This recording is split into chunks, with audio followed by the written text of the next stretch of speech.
Mira, no sé por dónde empezar esto, ¿sabe? Es como si todo estuviera revuelto en mi cabeza, tipo así, un nudo que no se deshace. Yo soy Ana, tengo 38 años ahora, pero cuando pienso en cómo llegué hasta aquí, siempre vuelvo a lo de chica, mi infancia. Uf, era un desastre disfrazado de normalidad, ¿entiendes?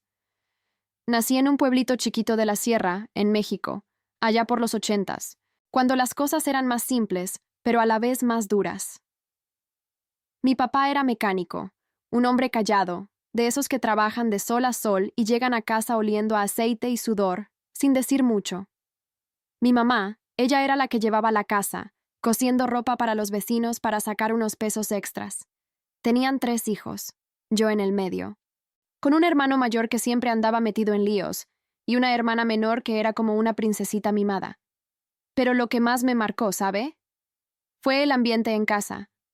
Mi papá no era malo, no, pero bebía los fines de semana, y cuando lo hacía, se ponía distante, como si se cerrara en su mundo.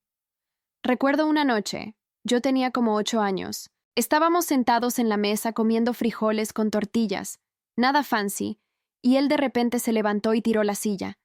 No gritó, solo se fue al patio y se quedó allá hasta la madrugada, fumando. Mi mamá nos mandó a la cama rápido, pero yo me quedé despierta, oyendo cómo ella lloraba bajito en la cocina. Al día siguiente, todo normal, como si nada. Eso me enseñó desde chiquita que el amor en casa era así, frágil, con silencios que pesaban más que las palabras. Yo crecí con ese miedo, tipo así, de que la gente que quieres te deje sola de un momento a otro, sin explicación. En la escuela era peor. Era la niña flaca, con el pelo siempre enredado porque mi mamá no tenía tiempo de peinarme bien. Los otros niños se burlaban. Me decían, Ana la huérfana, porque veían que mi papá no iba a las reuniones, y yo me sentía invisible.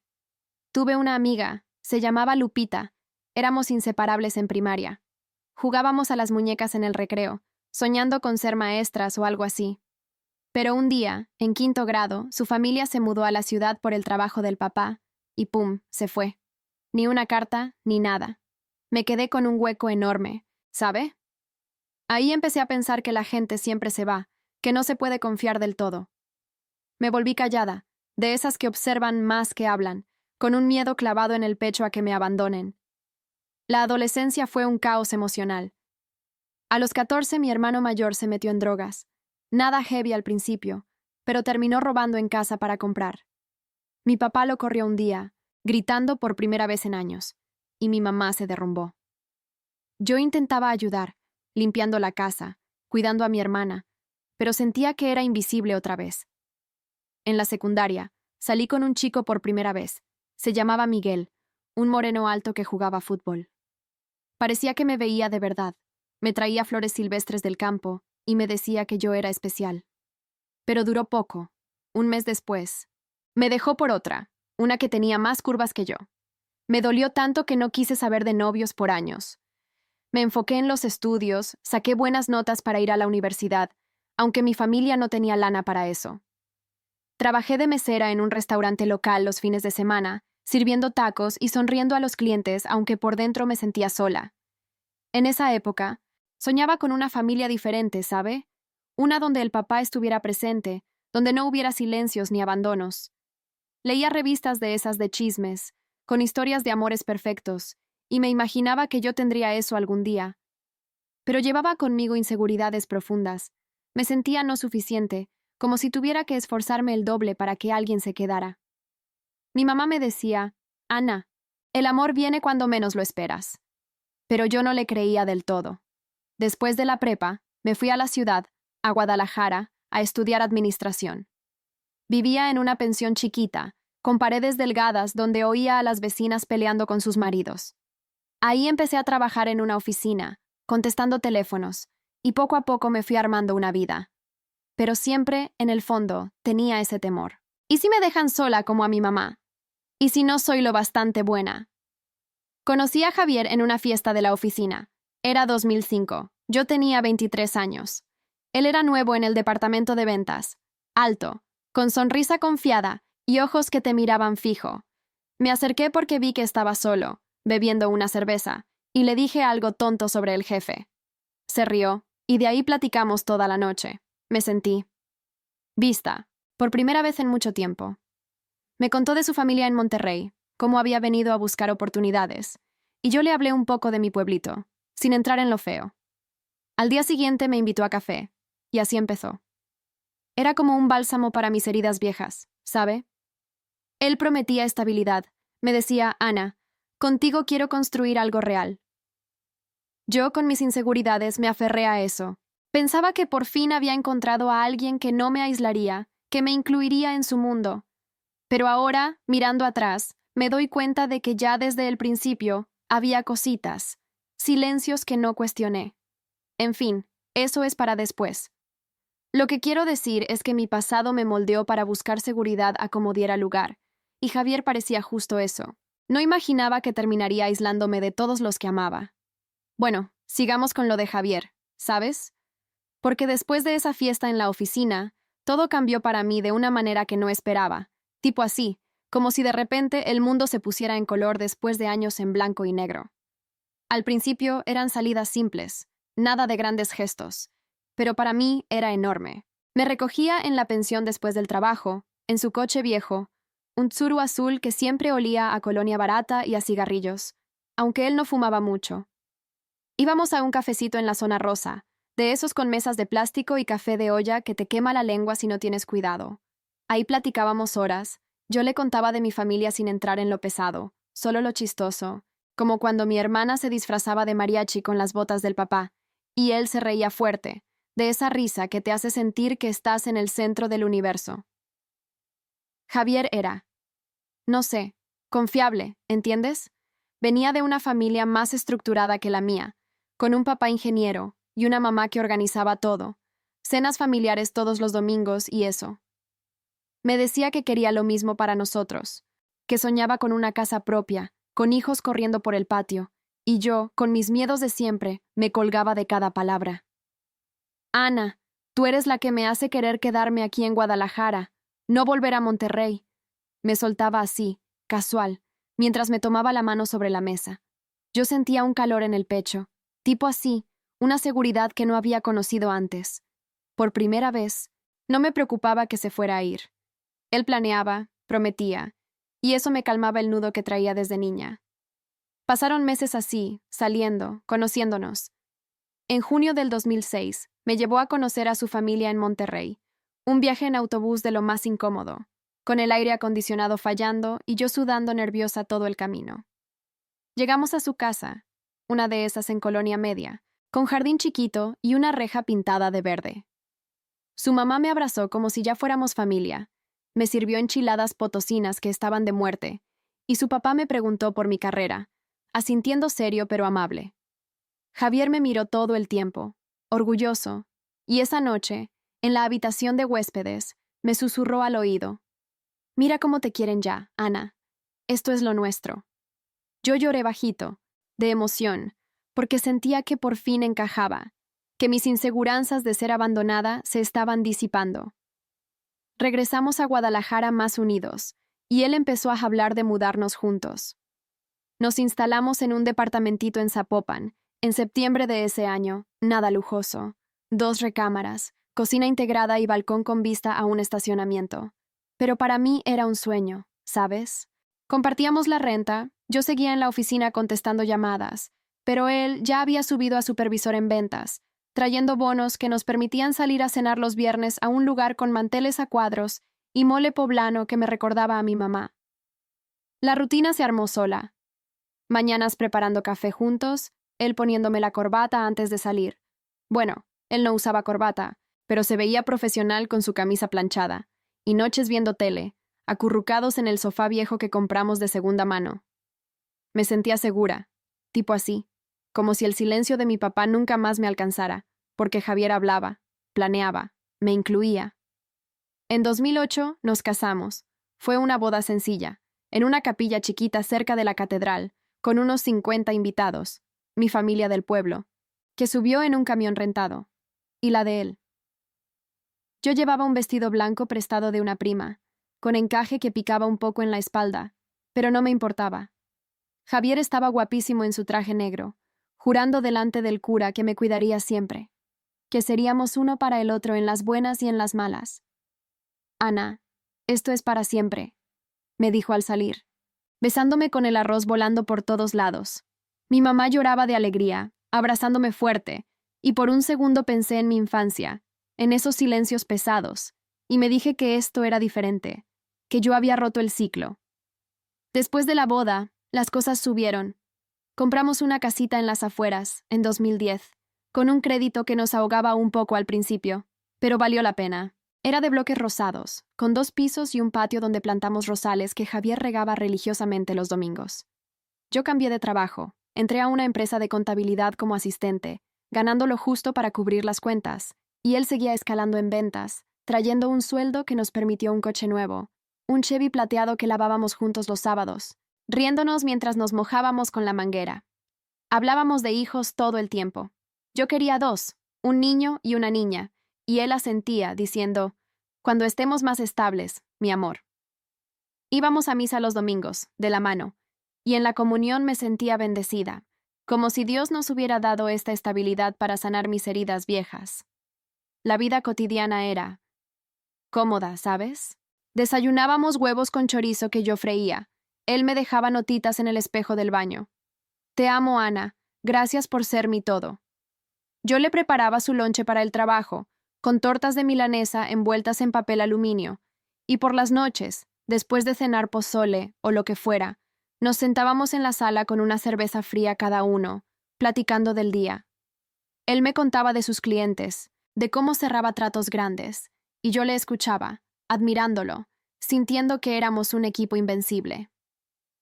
En Navidad del 2011, me regaló un collar de plata con un corazón, grabado con nuestras iniciales, y me lo puso mientras cenábamos pavo con su familia, todos riendo alrededor de la mesa. Yo pensaba, esto es lo que soñé, seguridad, amor sin abandonos. No veía nada raro, tipo así, porque todo fluía, y mis miedos se quedaban dormidos. Pero ahora, reflexionando, quizás ya había un hilo suelto, algo en cómo él empezaba a llegar más tarde, culpando al tráfico, y yo lo justificaba con un beso. En fin, eso vino después. Lo importante es que en esos años me sentía completa, idealizando un futuro eterno a su lado, sin imaginar que algo tan sólido se pudiera quebrar. Bueno, mira, después de esa Navidad del 2011, las cosas empezaron no sé, a cambiar de una forma que al principio no quise ver, ¿sabe? Tipo así, como si el agua se calentara despacito en la olla y yo no me diera cuenta hasta que hirviera. Javier seguía en su trabajo, subiendo más en la empresa. Ahora era gerente de ventas regional, y eso traía más lana, pero también más horas. Al principio lo celebrábamos. Yo le preparaba cenas especiales cuando llegaba tarde, como chiles rellenos que me salían bien crujientes, y él me contaba de sus logros con esa sonrisa que me derretía. «Ana, pronto podremos viajar, ¿sabes?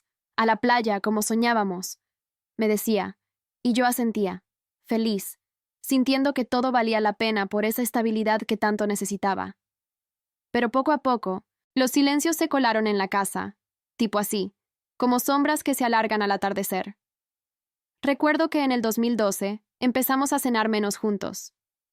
Él llegaba después de las 9, oliendo a café de oficina y a estrés, y se sentaba en el sofá con el control remoto en la mano, cambiando canales sin mirarme mucho. Yo intentaba platicar, le preguntaba por su día. «¿Cómo te fue con el cliente de Monterrey?» Y él respondía con un «bien, cansador» y ya, nada más. Al principio lo achacaba al trabajo, ¿sabe? «Es temporal, mi amor. Cuando cierre este trato grande, volvemos a lo de antes», me aseguraba, y yo le creía, porque ¿qué más iba a hacer? Me sentaba a su lado, le masajeaba los hombros que estaban tensos como cables, y pensaba que era mi forma de ayudar, de mantenernos unidos. Luego vino lo de las llamadas. Su teléfono empezó a sonar más, mensajes constantes que él revisaba con una cara seria, de esas que no dejan ver nada. Una noche, en marzo del 2012, estábamos en la cama, yo ya medio dormida con el pijama viejo de algodón que me regaló mi mamá, y de repente se levantó para contestar un WhatsApp. Bueno, en esa época eran SMS, pero igual. Se fue al baño, hablando bajito, y cuando salió, me dijo que era un proveedor con un problema urgente. Yo me di la vuelta, sintiendo un pinchazo en el estómago, pero lo minimicé. Seguro es estrés laboral. Él siempre ha sido responsable. No pregunté más, porque tenía miedo de sonar celosa, de esas que controlan, y yo no quería ser como las vecinas que oía pelear por tonterías a través de la pared delgada de nuestra casa. El distanciamiento emocional se notaba en las cositas del día a día, ¿entiendes? Antes, los domingos íbamos a misa de la mano, rezando por nuestro futuro, y después paseábamos por el parque con los rosales que tanto cuidábamos. Pero ahora, él prefería quedarse en casa descansando, viendo fútbol en la tele con una cerveza en la mano, y yo iba sola, sintiéndome un poco tonta sentada en el banco con mi vestido floreado. Ve tú, Ana, yo te alcanzo después, me decía, y yo iba, rezando en silencio porque las cosas no cambiaran. Al volver, lo encontraba dormido en el sofá, y en vez de despertarlo, le ponía una cobija ligera que teníamos en el armario, pensando que era mi manera de cuidarlo, de no presionar. También cambió en cómo me veía, tipo así, como si yo ya no fuera la prioridad. Empezó a obsesionarse con su apariencia, yendo al gimnasio 3 veces por semana, comprando camisas más ajustadas que le marcaban los músculos que antes no tenía. Quiero estar en forma, Ana, para impresionar a los jefes, me explicaba, y yo lo animaba. Le preparaba smoothies de plátano y espinacas que él se tomaba de pie en la cocina antes de salir. Pero notaba que se arreglaba más para el trabajo que para mí. Un día, en junio del 2012, se puso colonia nueva, de esas caras que huelen a madera y aventura, y le pregunté, ¿para qué es eso? Se rió, pero fue una risa corta. Para oler bien en las reuniones, tonta. Y me dio un beso rápido en la frente antes de irse. Yo me quedé en la puerta, con el delantal todavía puesto después de lavar los platos, sintiendo que algo se escurría entre mis dedos, pero lo justifiqué. Es por el ascenso. Él siempre ha sido ambicioso, y yo lo apoyo. Las críticas empezaron disfrazadas de bromas, ¿sabe? Como esa vez en una cena con amigos de la oficina, en un restaurante de carnes asadas donde el humo te pica los ojos. Yo había engordado un poquito por el estrés, nada grave, unos 5 kilos, y llevaba un vestido negro que me gustaba, pero él, delante de todos, soltó. Ana, ¿ya probaste esa dieta que te dije? Pareces mi tía la gorda. Todos se rieron, y yo también, forzando una sonrisa mientras cortaba mi bistec, pero por dentro me dolió como un golpe. Es broma, mi amor, pero en serio, cuídate, me susurró después, y yo asentí, pensando que tenía razón, que yo era la que no se esforzaba lo suficiente para mantenerlo interesado. Empecé a hacer más ejercicio en casa, con videos de aeróbics en la tele, sudando en el piso de la sala mientras él estaba en su estudio. Ahora tenía uno propio en la casa, con escritorio de madera y papeles por todos lados, trabajando hasta tarde. Y lo de los valores. Uf, eso fue lo que más me confundió al principio.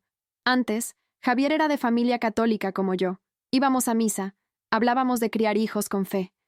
Pero en el 2013, empezó a cuestionar eso. Ana, la iglesia es para los viejos. Yo quiero vivir la vida, no ataduras, me dijo una noche, después de una cerveza de más, mientras veíamos una película en Netflix, recién lo teníamos. Yo me quedé callada, recordando mis promesas de matrimonio, y le dije bajito, pero nosotros juramos ante Dios. Él se encogió de hombros. Eso fue entonces. Ahora soy gerente. Tengo que pensar en el futuro real, no en cuentos. Me sentí traicionada en lo profundo, pero lo perdoné rápido, culpándome a mí. Tal vez soy yo la que se queda atrás, la que no evoluciona. No le conté a mi mamá, que me llamaba los domingos para preguntar por la misa. Le decía que todo bien, que Javier estaba ocupado, y colgaba con el corazón pesado. La falta de comunicación se volvió rutina. Las pláticas del día se acortaron. Yo le contaba de mi trabajo en contabilidad, de cómo el jefe me felicitó por un reporte, y él respondía con un «qué bueno», sin levantar la vista del teléfono. Una vez, en octubre del 2013, intenté ser más directa. «Javier, ¿estás bien? Siento que estamos distantes». Se acercó, me abrazó fuerte, oliendo a su colonia nueva, y me dijo, «Es el estrés, Ana. Te amo. No te preocupes». Y yo, con mis inseguranzas de siempre, me aferré a eso, ignorando cómo sus ojos no me miraban del todo, como ya no me dejaba notitas en el espejo. Pensaba que era temporal, que mi amor bastaría para traerlo de vuelta. Pero ahora, contando esto, veo que los señales estaban ahí, claritas. El teléfono que escondía, las bromas que cortaban, el trabajo que lo absorbía como un agujero negro. Yo no quería verlas, porque admitirlas significaba enfrentar el miedo de siempre, el abandono que traía desde niña. Seguí justificando, minimizando, hasta que... Bueno, eso es para después. Lo que sé es que en esos años empecé a sentirme sola en mi propia casa, aislada de él, y ni cuenta me daba de que eso me alejaba también de los míos. Uf, y justo ahí, en ese 2013 que se estiraba como goma, empecé a sentir, no sé, un peso en el pecho que no se iba con nada, ¿sabe? Tipo así, como si la casa, que antes era nuestro refugio con sus paredes rosadas y el olor a café de las mañanas, se estuviera volviendo un lugar donde el aire pesaba más. Yo seguía en mi rutina, yendo a la oficina de contabilidad todos los días, revisando números en la computadora vieja que zumbaba como un mosquito, y regresando a preparar la cena sola, con la radio prendida en la estación de boleros para no sentir el silencio tan fuerte. Javier llegaba más tarde, a veces pasadas las 10, con la corbata floja y el pelo un poco revuelto, y yo le servía lo que había calentado en el microondas, sonriendo como si todo estuviera normal. «Cómelo antes de que se enfríe, mi amor», le decía, y él asentía, comiendo rápido mientras revisaba correos en su teléfono, sin preguntar por mi día. Pero por las noches, cuando nos metíamos en la cama, con las sábanas que yo lavaba y planchaba los sábados, empezaba esa sensación rara, tipo así, un vacío que me apretaba el estómago. Me daba la vuelta hacia él, buscando su brazo como antes, y a veces lo encontraba, pero era un abrazo mecánico, sin el calor de antaño. «Javier, ¿estás seguro de que todo bien con el trabajo? Pareces lejos», le solté una noche de noviembre, con la voz temblorosa porque no quería sonar como una quejumbrosa. Él suspiró, apagando la luz de la mesita de noche que teníamos desde la luna de miel, y me dijo, «Ana, es solo presión. El jefe me tiene con viajes constantes a Monterrey y México. Tú sabes que te amo. No inventes dramas». Yo me quedé callada, mirando el techo en la oscuridad, sintiendo lágrimas calientes en los ojos, pero las tragué. Pensé, tiene razón, soy yo la que exagera, con mis miedos tontos de niña. Él trabaja por nosotros, por esa casa, por los hijos que queremos. Me culpé a mí misma, ¿sabe? Como si mi inseguridad fuera el problema, no lo que él hacía o dejaba de hacer. Al día siguiente, intenté compensar, tipo así, ser más atenta para traerlo de vuelta. Le dejé una nota en su maletín, de esas que él ya no me ponía. «Te extraño, apúrate en volver. Besos, Ana», con un corazoncito dibujado a mano porque no soy buena para eso. Cuando llegó esa noche, se la vio y me sonrió un poco, pero fue rápido, como si estuviera distraído. Cenamos tacos de carnitas que compré en el mercado de la esquina, sentados en la mesa de la cocina con sus sillas de madera que crujían, y traté de platicar de cosas ligeras, como el chisme de la oficina donde una compañera se había divorciado.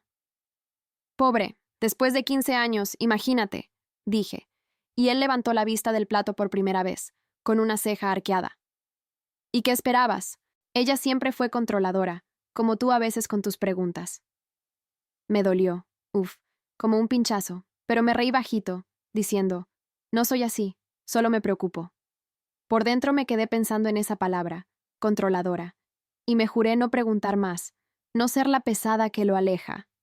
Justifiqué su comentario como cansancio y seguí sirviéndole más salsa, como si eso arreglara todo. Pasaron semanas así, con ese nudo creciendo. En diciembre del 2013, mi mamá vino de visita del pueblo, trayendo un mole de olla en una olla de barro que olía a casa vieja, y quise que todo saliera perfecto para mostrarle que estábamos bien. Javier llegó tarde, como siempre, y cuando mi mamá le preguntó por el trabajo, él soltó un «todo de lujo, doña Rosa», pero con mucho estrés, y se fue a duchar sin más plática. Ella me miró de reojo mientras lavábamos los platos en el fregadero, con el agua caliente quemándonos las manos, y me dijo bajito, «Mija, ¿está todo bien? Se ve distante». Yo negué con la cabeza rápido, secándome las manos en el trapo de cocina floreado. «Sí, mamá, es el trabajo, ya ves cómo es. No te preocupes». Pero esa noche, Después de que ella se fue al hotel chiquito cerca, me senté en el sofá sola, con una taza de atole frío en las manos, y por primera vez admití en mi cabeza que algo andaba mal. Sentía una confusión enorme, tipo así, como si el piso se moviera bajo mis pies. ¿Era yo? Estaba fallando en ser la esposa que él necesitaba, con mi cuerpo que ya no era el de los 20, o mi trabajo que no brillaba como el suyo. Me culpé por no ser más sexy, por no ir al gimnasio con él, y hasta por no presionar menos. Si me esfuerzo más, volverá, me repetía, ignorando cómo su teléfono vibraba en la mesita de noche con mensajes que borraba rápido. Llegó Navidad y traté de hacerla mágica, ¿sabe? Puse el árbol en la sala, con luces que parpadeaban y adornos de vidrio que tintineaban, y cociné pavo con mi mamá por teléfono guiándome. Javier trajo regalos para su familia, pero para mí solo un suéter práctico, de lana gris que picaba un poco, y me dijo: «Úsalo para el frío, Ana». Yo le regalé una pluma grabada con su nombre, pensando en sus tratos grandes, y él la miró un segundo antes de guardarla. Esa noche, con villancicos de fondo en la radio, intenté acercarme, besándolo en el cuello como en los viejos tiempos, pero él se apartó suave. «Estoy cansado, amor. Mañana hay junta temprano». Me quedé en la cama, oyendo su respiración calmada a mi lado, y el corazón me latía fuerte, con una tristeza que me ahogaba. Empecé a llorar en silencio, tapándome la boca con la almohada, pensando: «Es mi culpa, no lo entiendo, pero si lo perdono, si soy paciente, volverá el Javier de antes». No le conté a nadie, ni a mi hermana que me mandaba mensajes preguntando por las fiestas. Le respondí con fotos falsas de felicidad, con el árbol y sonrisas forzadas. Me aislaba más, minimizando el dolor, justificando cada distancia como fase temporal, porque enfrentar la verdad significaba revivir el abandono de mi infancia, y eso me aterrorizaba. En enero del 2014, las cosas se pusieron peores, tipo así, con un olor a quemado en el aire que no podía ignorar del todo. Encontré un recibo en su chaqueta, de un hotel en el centro durante un viaje de trabajo, que no me había mencionado, pero lo vi y pensé: seguro es error, él no mentiría. Lo guardé en el cajón de mi ropa interior, sin decir nada, y seguí cocinando sus desayunos, con huevos revueltos y tortillas calientes, como si nada. Pero por dentro, la confusión me comía, sueños donde lo veía irse con otra, despertándome sudada y sola en la cama porque él se levantaba temprano. Intenté perdonarlo todo, culpándome por dudar, por no ser suficiente. Soy yo la que no confía, me decía, y eso me hundía más en la soledad, alejándome de mis amigas que ya no veía porque tenía que estar para él. Hasta que un día, en febrero, todo explotó un poquito más, pero... Ay, es que duele recordarlo así, con el corazón en la garganta. Seguí negando, ¿sabe? Hasta que no pude más. Ay, ese febrero del 2014 fue como el punto de quiebre que no vi venir, pero que ahora sé que estaba cocinándose desde hace rato, ¿sabe? Todo explotó una tarde de viernes. Yo acababa de llegar de la oficina con una bolsa de grocerías en la mano, tomates, cebollas y un pollo para asar, pensando en hacer algo especial para reconectarnos. Y encontré a Javier en la sala, sentado en el sofá con la cara pálida, el teléfono en la mano y una maleta abierta a sus pies. El aire olía a su colonia, esa que ya no usaba para mí, y el sol entraba por la ventana filtrado por las cortinas que yo había cosido años atrás, haciendo todo parecer irreal, tipo así, un sueño malo del que quería despertar. «Ana, tenemos que hablar», me dijo con voz plana, sin mirarme a los ojos, y yo dejé caer la bolsa en el piso, sintiendo el corazón golpearme las costillas como un tambor descompasado. «¿Qué pasa, Javier? ¿El trabajo? ¿Estás enfermo?», le pregunté, sentándome a su lado, tocándole el brazo que se sentía frío bajo la camisa arremangada. Él suspiró hondo, de esos suspiros que arrastran el alma, y soltó la bomba. «No es el trabajo, Ana. Es nosotros. Hay alguien más. Llevamos meses. Y no puedo seguir mintiendo». Las palabras me cayeron como un balde de agua helada en la cabeza, ¿sabe? Me quedé congelada, mirando la maleta con su ropa doblada de cualquier modo. Camisas que yo había planchado, calcetines que lavaba. Y por un segundo no pude respirar. ¿Meses? ¿Quién? ¿Por qué?, balbuceé, con la voz quebrada, sintiendo un vacío que me succionaba el estómago. Me contó lo mínimo, que era una colega de Monterrey, que había empezado en un viaje de trabajo en el 2013, que simplemente pasó porque yo me había vuelto predecible, como una rutina que ya no emocionaba. Cada palabra era un cuchillo, tipo así, girando en las heridas viejas de mi infancia, reviviendo el silencio de mi papá, el abandono de Lupita, el rechazo de Miguel. Me culpé al instante. Fui yo, ¿verdad? No me cuidé. No fui suficiente. Con mi cuerpo, con mis preguntas. Lloré ahí mismo, desconsolada, abrazándome las rodillas en el sofá mientras él se levantaba, murmurando algo de necesitar espacio, y será lo mejor. La ruptura no fue un divorcio rápido con papeles y abogados. Fue un desgarro lento, emocional, que me dejó hecha trizas por meses. Él se mudó esa misma noche a un departamento temporal en el centro, dejando la casa vacía como un cascarón, con ecos de nuestras risas pasadas rebotando en las paredes rosadas. Yo me quedé sola, ¿sabe? Acurrucada en la cama que olía a él todavía, con las sábanas revueltas y el collar de plata que me regaló en la mesita, tocándolo como si pudiera traerlo de vuelta. Llamé a mi mamá a medianoche, sollozando por teléfono. «Mamá, se va. Me traicionó. ¿Por qué yo?»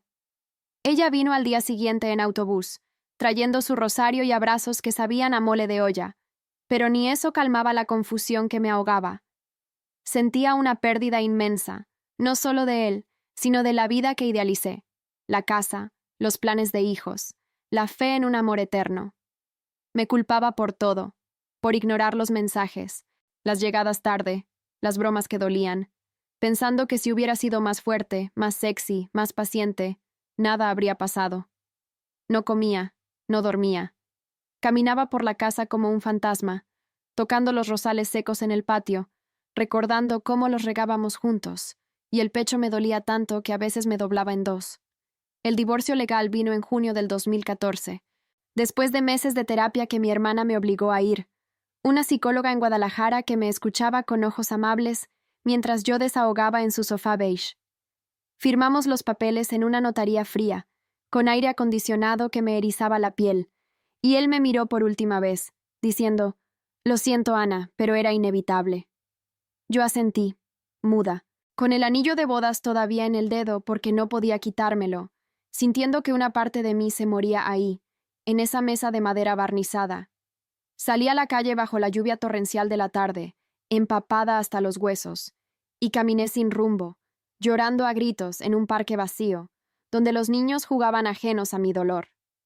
El impacto psicológico fue lo peor, tipo así, una niebla que me nublaba todo. No confiaba en nadie, me aislé de mis amigas que me mandaban mensajes de apoyo. ¿Quieres salir, Ana? Respondiendo con excusas porque dolía demasiado abrirme. Mi familia intentaba ayudar, mi mamá cocinándome tamales los fines de semana, mi hermana llamando para chismear y distraerme, pero yo me cerraba, reviviendo la traición en loops en la cabeza, preguntándome cómo no vi los signos que ahora eran obvios como el sol. Pasaron años para reconstruirme, ¿sabe?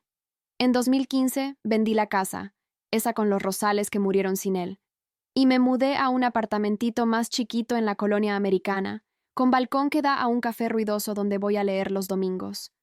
Volví a la misa sola, pero ahora rezo por mí, no por un nosotros roto, y poco a poco, la fe me ayudó a soltar el rencor. Empecé terapia de nuevo, y ahí fue cuando vi claro. Los silencios no eran estrés, eran mentiras. Las bromas eran desprecios disfrazados. El trabajo, una excusa para su ego nuevo. Me di cuenta de que mi miedo al abandono me cegó. Me hizo justificar todo para no enfrentar la verdad, aislándome no solo de él, sino de todos los que me querían de verdad. Aprendí que el amor no es aferrarse a promesas vacías, sino valorarme primero, tipo así, romper el ciclo de mi infancia donde el silencio era normal. Ahora, a los 38, salgo con amigas de la oficina, río de nuevo en cenas con mole y cervezas, y hasta pienso en hijos algún día, pero con alguien que me vea de verdad, no como rutina. Mirando atrás, duele pero también libera. Los signos estaban ahí desde el principio, en las llamadas escondidas, en cómo dejó de incluirme en su mundo, obsesionado con estatus y apariencias que yo ignoré por mi inseguridad. Crecí de eso, ¿sabe? Soy más fuerte, más consciente, y aunque el vacío queda, lo lleno con mi propia voz, contando esto como un desahogo, para que otras no repitan mis errores. Ya no me aíslo. Llamo a mi mamá más. Abrazo a mi hermana y camino con la cabeza alta, sabiendo que el abandono no me define. Es un capítulo cerrado, pero el libro sigue, con páginas que yo escribo ahora.